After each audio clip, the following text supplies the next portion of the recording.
Halo semuanya, apa kabar kalian hari ini? Pastinya baik dong. Di video kali ini saya akan menjelaskan mengenai pasar monopoli.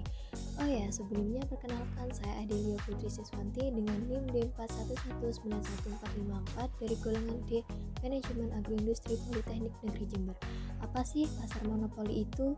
Pasar monopoli adalah suatu bentuk pasar yang hanya memiliki satu penjual atau produsen dengan banyak pembeli.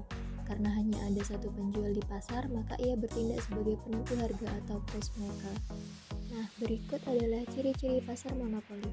Pertama, terdapat satu orang penjual dengan banyak pembeli di pasar. Karena sifatnya ini, pembeli tidak dapat beralih ke penjual lain meskipun merasa dirugikan dengan harga yang ditetapkan. Kedua, tidak terdapat barang pengganti yang dapat disediakan oleh pihak lain selain penjual yang ada di pasar tersebut. Ketiga, terdapat hambatan dalam memasuki pasar bagi perusahaan baru. Hambatan yang ada dapat berupa undang-undang, teknologi mutakhir yang dimiliki, modal yang sangat besar, dan lain sebagainya. Keempat, penjual pada pasar monopoli dapat menentukan harga sesuai keinginannya, sebab tidak tersedianya barang substitusi dekat dari barang yang dijual. Kelima, tidak memerlukan banyak promosi bagi satu-satunya penjual atau produsen monopoli, karena semua pembeli di pasar monopoli pasti membelinya dan tidak memiliki pilihan lain. Pasar monopoli memiliki beberapa kelebihan loh, yaitu 1.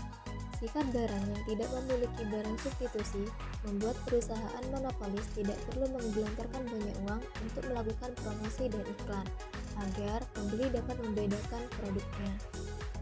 2. Dengan monopoli, pemerintah dapat menjaga sumber daya alam yang penting bagi masyarakat. 3. Melindungi hak kekayaan individu sehingga semakin mendorong dilakukannya inovasi.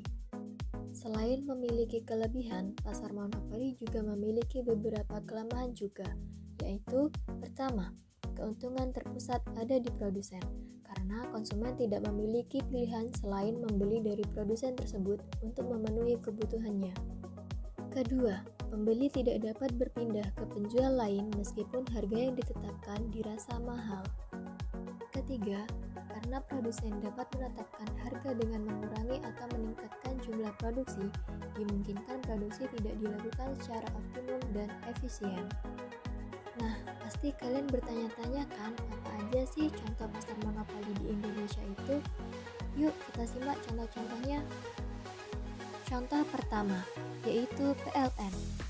PT Perusahaan Listrik Negara atau PLN adalah perusahaan pemerintah yang bergerak di bidang pengadaan listrik nasional. Hingga saat ini, PLN masih merupakan satu-satunya perusahaan listrik sekaligus pendistribusinya. Dalam hal ini, PLN sudah seharusnya dapat memenuhi kebutuhan listrik bagi masyarakat dan mendistribusikannya secara merata. Contoh kedua, PDAM. PDAM merupakan singkatan dari Perusahaan Daerah Air Minum yang menyediakan layanan dan distribusi air bersih bagi warga di berbagai daerah. Masyarakat memerlukan air bersih untuk kebutuhan sehari-hari yang kemudian difasilitasi oleh pihak negara lewat hadirnya PDAM di tiap-tiap daerahnya. Contoh terakhir, PT KAI. PT KAI atau PT Kereta Api Indonesia menjadi perusahaan yang menangani transportasi kereta api di Indonesia.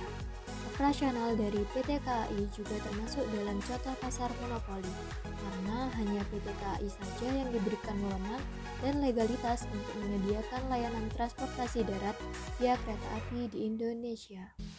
Nah, sekian penjelasan dari saya mengenai pasar monopoli. Semoga bermanfaat untuk kalian semua ya. Thank you for watching.